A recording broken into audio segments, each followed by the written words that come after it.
മനസ്സിനല്ലേ? ഞാൻ മുറിയിലോട്ട് ചെന്നതേ ഉള്ളൂ. കഥക് ലോക്ക് ചെയ്യുന്ന ശബ്ദം കേട്ടിട്ടാവും ചാടി എന്നിട്ട് ഒറ്റ കരച്ചിൽ.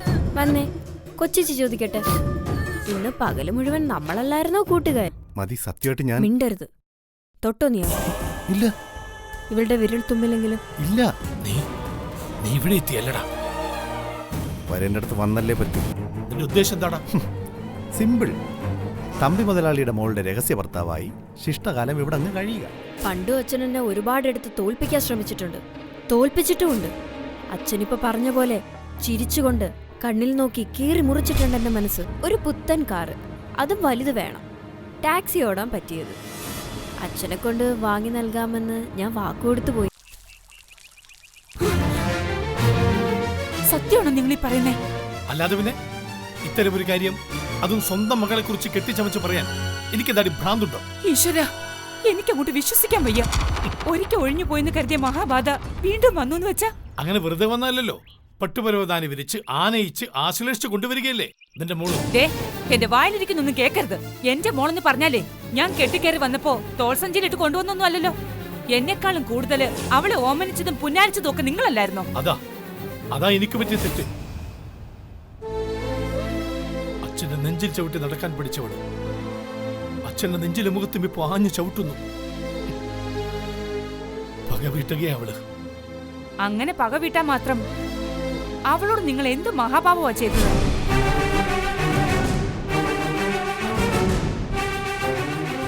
ഇല്ല, ഞാനായിട്ടൊന്നും പറയുന്നില്ല. ആര് വിചാരിച്ചാലും അങ്ങനെ തോൽപ്പിക്കാനാവില്ല തമ്പിയെ. ഈ ഭൂമുഖത്തു നിന്ന് തന്നെ ഞാൻ പിഴുതുകളയാൻ ആഗ്രഹിച്ചവനാ. ഇപ്പൊ എന്റെ നെഞ്ചത്ത് കസേര വലിച്ചിട്ടിരിക്കുന്നു. അവന് വെഞ്ചാമരവും വിശറയുമായി എന്റെ മകളും മനസ്സിജൻ. എനിക്കറിയാം എന്ത് വേണമെന്ന്.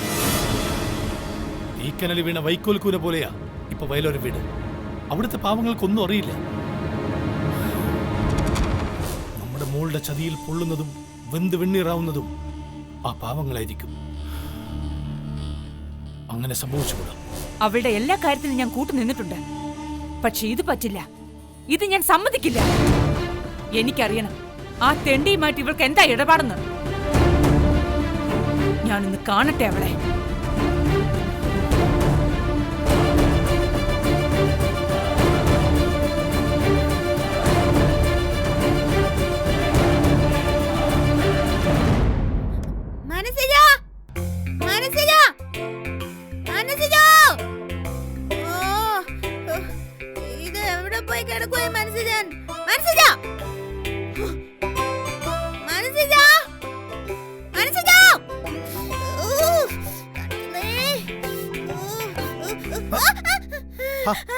എന്താ കൂട്ടു ഇത്? മൊത്തത്തിൽ നനഞ്ഞിരിക്കുവാണല്ലോ. തല തോർത്ത്, അല്ലെ വല്ല പനിയും പിടിക്കും. എന്നാലേ മനസ്സിലും തോത്തി തന്നാ മതി. ഞാനോ? മനസ്സിലും തോത്തിയാ മതി. എന്റെ അച്ഛനെ തോത്താറുണ്ടല്ലോ, വലിയേട്ടനും തോത്താറുണ്ട്. തോത്ത് മനസ്സിലാ. എന്റെ തണുത്ത് പനി പിടിക്കും. ഇവിടെ ഇവിടെ ഇവിടെ ഇവിടെ ഇവിടെ ഇങ്ങനെ തോത്തി പനി വരും പനി. ഓ നമോ. നീ ഇവിടെ ഇവിടെ തോന്നണേ.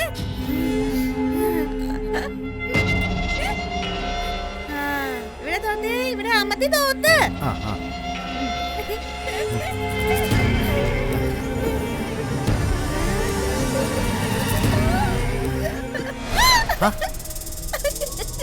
തോർത്തട്ടെ, പനി പിടിക്കും. ആ വെള്ളം ഇരിക്കുന്നേ, തോർത്തട്ടെ.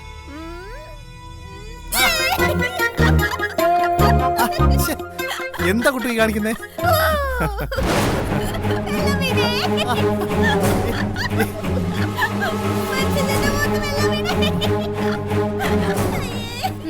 കുളിപ്പിക്കാനും കുഞ്ചിക്കാനും ഒക്കെ തുടങ്ങിയോ?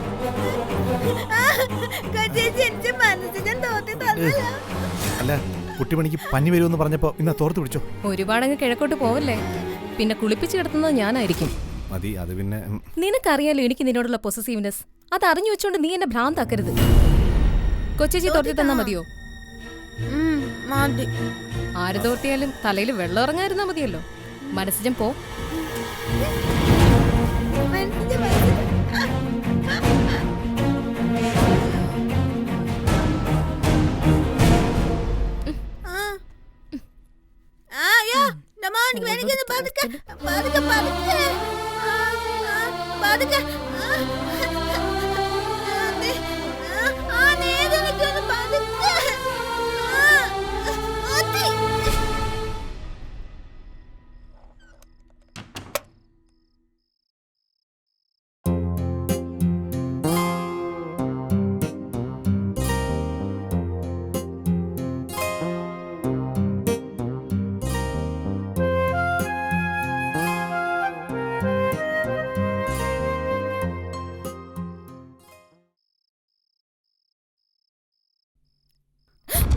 രവിയേട്ടാ എന്താ ഇത്?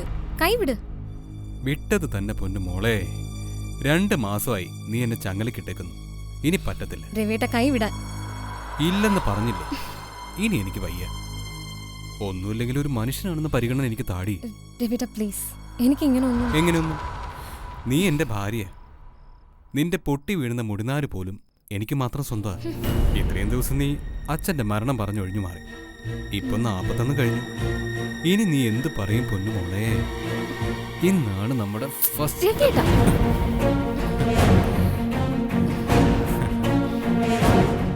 മതി രവിയേട്ടാ മതി മതി മതി മോളെ. മതി മതി മോളെ. രവിയേട്ടാ എന്ത് പറ്റി മോളെ? എന്തോ എനിക്ക് വയ്യ, ശരീരം തളർന്ന പോലെ. ആശുപത്രി പോണോ? വേണ്ട, അല്പനേരം കിടന്നാ മതി. കണ്ടില്ലേ എന്റെ കൈയും കാലും വിറയ്ക്കുക. വാ നമുക്ക് ആശുപത്രി പോവാം. ഞാൻ ഏട്ടനെ സിജനെ വിളിക്കാം. വേണ്ട രവിയേട്ടാ, എന്റെ പൊന്നിങ്ങനെ പേടിക്കാതെ. മതി, സത്യം പറഞ്ഞ എനിക്ക് പേടിയാ. എനിക്ക് എന്ത് സംഭവിച്ചോട്ടെ, പക്ഷേ നിന്റെ കാലിലൊരു മുള്ളു കൊള്ളുന്ന പോലെ എനിക്ക് സഹിക്കില്ല. എനിക്ക് അറിഞ്ഞൂടെ എൻ്റെ രവിയേട്ടന്. എൻ്റെ രവിയേട്ടൻ എൻ്റെ അടുത്ത് ഇങ്ങനെ ഇരുന്നാൽ മതി. എൻ്റെ ഏത് അസുഖവും പമ്പ കിടക്കും. രവിയേട്ടൻ എൻ്റെ തലയിൽ പതിയൊന്ന് തലോടിയേ ഞാനൊന്ന് ഉറങ്ങട്ടെ. കണ്ണൊക്കെ പുളിച്ച് നീർന്ന പോലെ. എന്റെ മോൾ ഉറങ്ങിക്കോ. രവിയേട്ട സോറി കേട്ടോ, ഇന്നും എൻ്റെ ചെക്കനെ ഞാൻ നിരാശപ്പെടുത്തി. അതൊന്നും സാരമില്ല. എനിക്ക് നിന്റെ ആരോഗ്യ വലുത്. ഉറങ്ങിക്കോ. ഒരു പാട്ട് പാടിത്തരൂ രവിയേട്ട. അയ്യോ, എനിക്ക് പാട്ട് പാടാനൊന്നും അറിയില്ല. രവിയേട്ടനെ സ്നേഹിക്കാനേ അറിയൂ. എൻ്റെ പാവൻ രവിയേട്ടൻ. ഉമ്മ. എന്നാ ഞാൻ ഉറങ്ങിക്കോട്ടെ. ആ, ഉറങ്ങിക്കോ.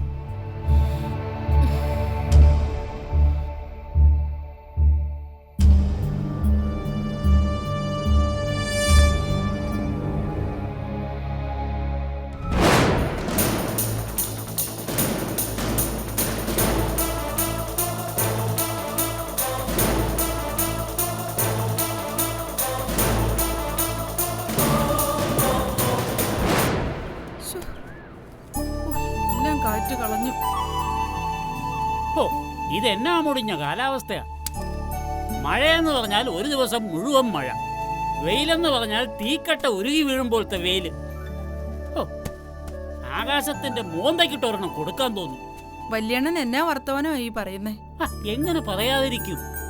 മഴയില്ലായിരുന്നെങ്കിലേ വളമിടലെല്ലാം തീർത്ത് ഒരു യാത്രയ്ക്ക് പോകാമായിരുന്നു. എവിടേക്ക്? ഗുരുവായൂർക്ക്. അല്ലാതെ എവിടേക്കാ? കുചേലൻ ഉൽപ്പതിയും കൊണ്ട് ചെല്ലുന്നത് പോലെ നമ്മളെ ഇടയ്ക്കിടയ്ക്ക് ചെന്നൊന്ന് കാണണം. അല്ലെങ്കിലേ പുള്ളിക്ക് ഇഷ്ടപ്പെടത്തില്ല. ആ, എനിക്കും വഴിപാടുകൾ എമ്പടി മിച്ചം കിടക്കുകയാണ് വല്യണ്ണ. സീതമോളുടെ കല്യാണം നടക്കാനും ആദ്യത്തെ ദോഷം മാറാനുമായി. ആദ്യത്തെ ദോഷം?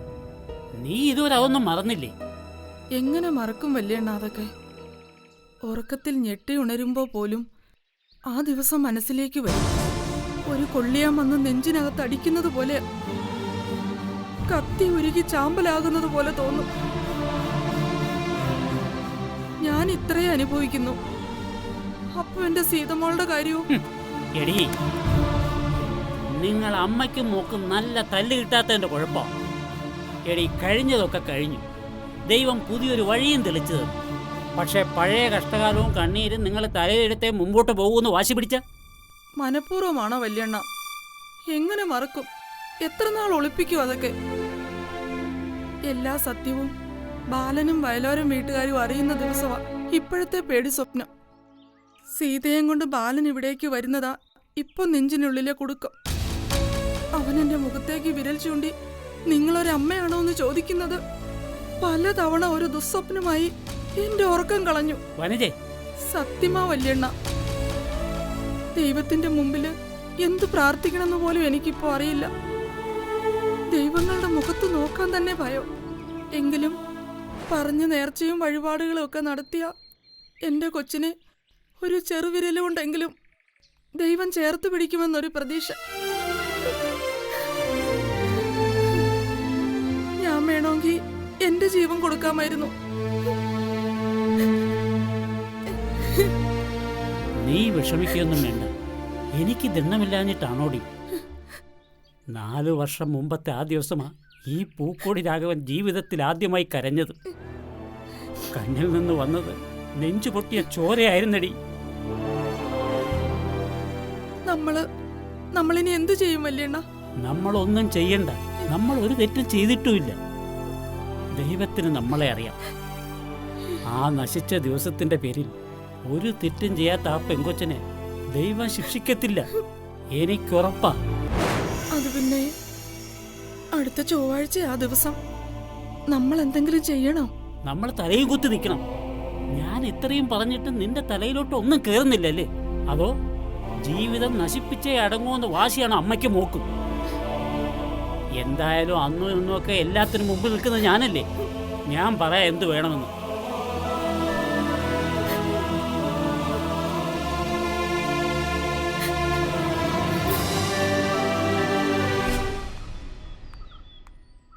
എന്നെ ചോദ്യം ചെയ്യാനാണോ എസ്റ്റേറ്റിലേക്ക് വിളിച്ചു വരുത്തിയത്? എന്നാലും എങ്ങനെ ധൈര്യം വന്നിട്ട് നിനക്ക് ഞങ്ങളോട് ഇത്രയും വലിയ കൊലച്ചത് ചെയ്യാൻ? അമ്മേ, സ്വന്തം തന്തയോടും തളയോടും വന്നിന്റെ പ്രതികാരം അല്ലടി ദുഷ്ടേ. ഞങ്ങൾ ആട്ടി പുറത്താക്കിയവനെ നീ അടുക്കള വാതിൽ കൂടി അകത്ത് കയറ്റി അല്ലേ? ഇങ്ങനെയൊന്നും പറയരുത്. ഓ, പിന്നെ ഞാൻ എങ്ങനെ പറയണം? ചങ്ക് പൊട്ടിയ നിന്റെ അച്ഛൻ ഇന്നലെ കയറി വന്നത്. ആ മനുഷ്യന്റെ മുഖം കണ്ടപ്പോ എനിക്ക് സഹിച്ചില്ല. നിന്നെ കൊല്ലാനുള്ള വാശിയില്ല ഞാൻ ഇങ്ങോട്ട് വന്നത്. അമ്മേ, വിളിക്കരുത് നീ എന്നെ അങ്ങനെ വിളിക്കരുത്. എന്റെ വയറ്റിൽ തന്നെയാണോ നീ പറഞ്ഞത്? അവിടെ ഒരു മനസ്സിജൻ നീ ഒരു കാലത്ത് അമ്മേ ശപിക്കരുത്. അമ്മേ ശപിക്കരുത്. എന്റെ മനസ്സമ്മയൊന്ന് കാണണം. മനസ്സില്ലാതെ എനിക്ക് ജീവിക്കാൻ പറ്റില്ല അമ്മേ. ആഹാ, പറ്റത്തില്ലേ? പറ്റത്തില്ല. ഉറപ്പാണോടി? ഉറപ്പാ. നിന്റെ വാക്കിന് മാറ്റമില്ല? കൊന്നാലും മാറില്ല. എന്നാലും നിന്റെ പ്ലാൻ കൊള്ളാവിടി. ഭയങ്കര ബുദ്ധി തന്നെ. എന്റെ പ്ലാനാണോ ഇത്? അമ്മയുടെ പ്ലാൻ അല്ലേ? എന്നിട്ട് ഭയങ്കര അഭിനയം.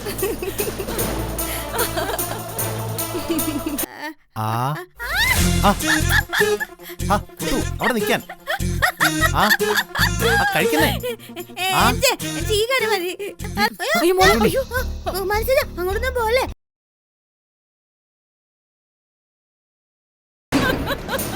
എന്നിട്ട് ഭയങ്കര അഭിനയം.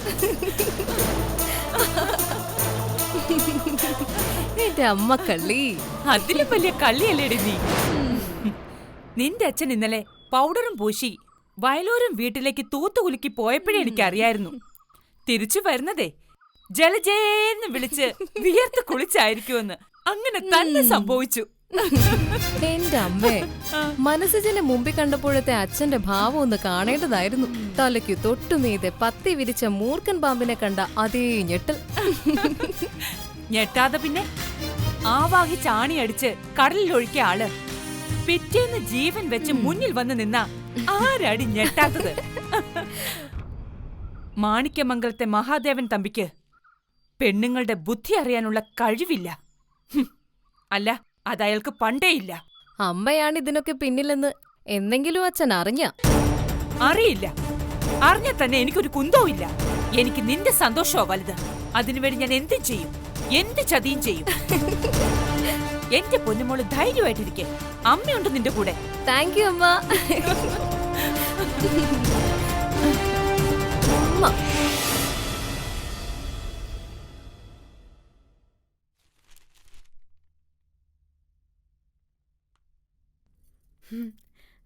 മനസ്സിന് ചോറ് വേണോ? വേണ്ട, കുട്ടിമണി കഴിച്ചോ. കുട്ടൊന്നും വിളിക്കുന്നേ. ശരി, കുട്ടു കഴിച്ചോ. പപ്പടം കണ്ടോ? വലിയ പപ്പടം. വേണ്ടാഞ്ഞിട്ടാ, എനിക്ക് വിശപ്പില്ല. അതെന്താ വിശക്കാത്ത? അയ്യോ, എനിക്കാണെങ്കിലേ എപ്പോഴും അങ്ങ് വിശപ്പാ. ആണോ? അപ്പച്ചമ്മ പറയേ എന്റെ വയറ്റിൽ കോഴിയും കുഞ്ഞുങ്ങളും ഉണ്ടോ? ആണോ മനസ്സിലാ? എന്റെ വയറ്റിൽ കോഴിയും കുഞ്ഞുങ്ങളും ഉണ്ടോ? ഏയ്, അതൊക്കെ അപ്പച്ചി വെറുതെ പറയുന്നതല്ലേ. കുട്ടു കഴിക്ക്. വേണ്ട, എനിക്ക് വാരി തന്നാ മതി. അത് പിന്നെ അതെ അമ്മേ, എനിക്ക് ഓരോ ഉരുളായിട്ടാ ചോറ് വാരി തരുത്. എനിക്ക് അങ്ങനെ തന്നാ മതി മനസ്സിലാ. അയ്യോ, കുട്ടു തന്നെ കഴിച്ചാ മതി. വലിയ കുട്ടിയല്ലേ? അല്ല, ഞാൻ കൊച്ചു കുട്ടിയാ. കുട്ടിമണിയാ. എനിക്ക് ഉരുള വേണം. വേണ്ട കുട്ടു, ആരെങ്കിലും കണ്ട കളിയാക്കൂലേ? കളിയാക്കുന്നവരെ കൊണ്ട് ഞാൻ കുത്തിപ്പൊട്ടിക്കും. തരാനേ താ. വേണ്ട.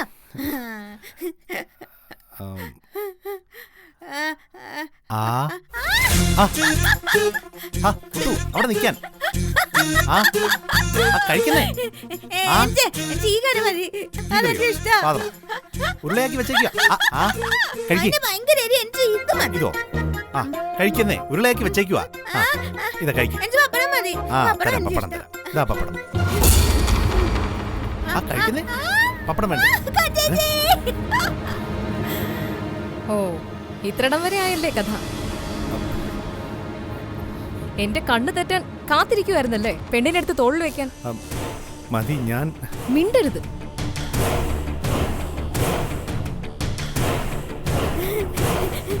കൊച്ചേച്ചി, വാ, നമുക്ക് കളിക്കാം. വാ. ഈ കളിയില് കൊച്ചേച്ചി നിങ്ങളുടെ ഒപ്പം ഉണ്ട് മോളെ. ഒടുവില് കൊച്ചേച്ചിയെ ജയിക്കൂ.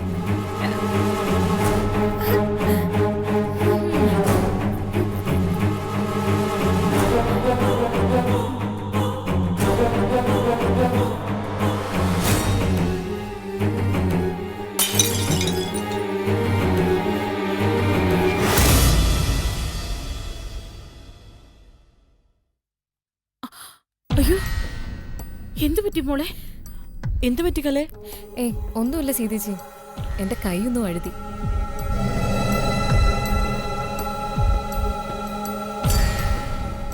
എടുത്തടിച്ചതുപോലെ ഒരു ശബ്ദമായിരുന്നു. മോള് വീണോ? ഏയ് അങ്ങനെ വീടില്ല ഞാൻ. അങ്ങോട്ട് നീങ്ങി നിക്ക് കലമോളെ. വെറുതെ കാലില് ചില്ലു കൊള്ളണ്ട. അയ്യോ, മോളെ, അയ്യോ. മനസ്സിലാ, അങ്ങോട്ടൊന്നും പോലെ കാലിലെ കൂപ്പിച്ചില്ലു കൊള്ളും.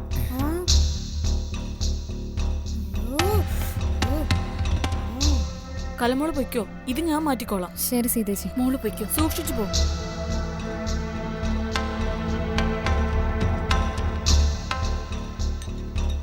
കൂപ്പിച്ചില്ലു കൊണ്ടാലേ കലിന് ചോര വരും.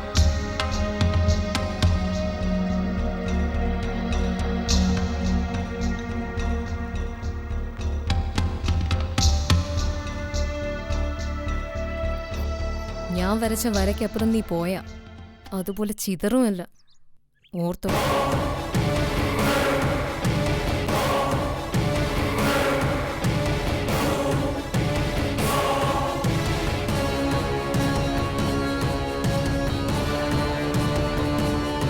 എന്റെ അമ്മയ്ക്കോ ബന്ധുക്കൾക്കോ ഈ ഒരു കല്യാണം ഇഷ്ടമല്ലായിരുന്നു. ഈ ചെറിയ വീടും ഇവിടുത്തെ പരിമിതികളും ഒക്കെ അവർ ഉയർത്തിപ്പിടിച്ചതാ. ഇത്രയും ദിവസം പറയാത്ത കാര്യങ്ങളൊക്കെ ഇപ്പൊ എന്തിനാ പറയുന്നത് മതി.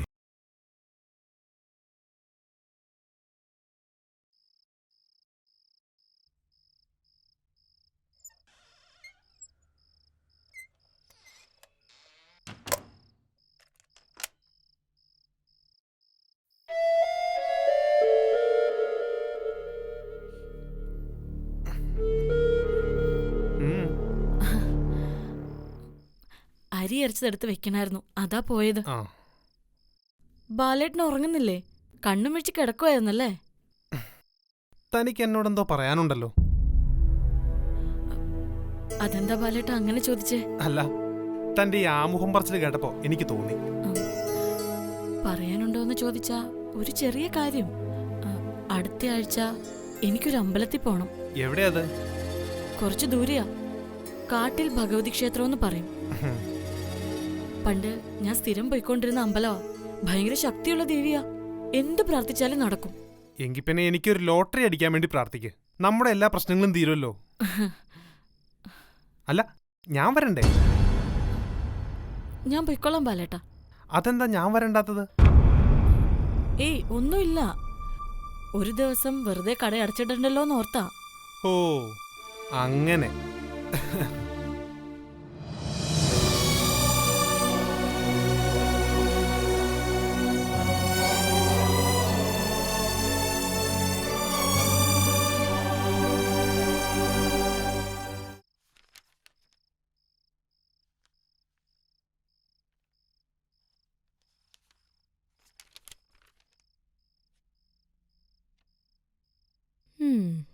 രവിയേട്ടനെ കുറിച്ചുള്ള എന്റെ എല്ലാ പ്രതീക്ഷകളും തെറ്റുക കേട്ടോ.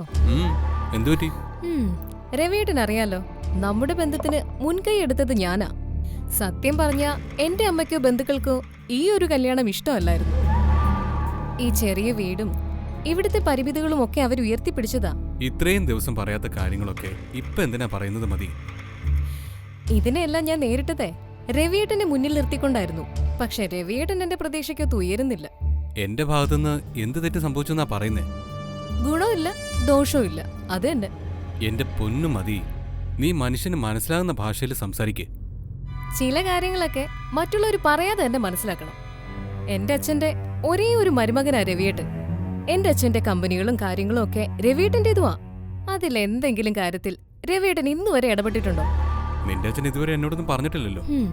ഇതാണ് രവിയേട്ടന്റെ കുഴപ്പം. ഇത് തന്നെയാണ് ഞാൻ പറഞ്ഞുകൊണ്ടിരുന്നതും. എന്റെ കമ്പനിയിൽ രവിയേട്ടൻ ഇടപെടുന്നതിന് അച്ഛൻ പ്രത്യേകിച്ച് ക്ഷണിക്കണോ? രവിയേട്ടന്റെയും കൂടെ അല്ലേ അത്? രവിയേട്ടൻ എന്തിനാ അന്യനെ പോലെ മാറി നിൽക്കുന്നത്? അല്ല, ഞാൻ പെട്ടെന്നൊരു സുപ്രഭാതത്തിൽ എല്ലാത്തിലും കയറി ഇടപെടുക വെച്ചാ.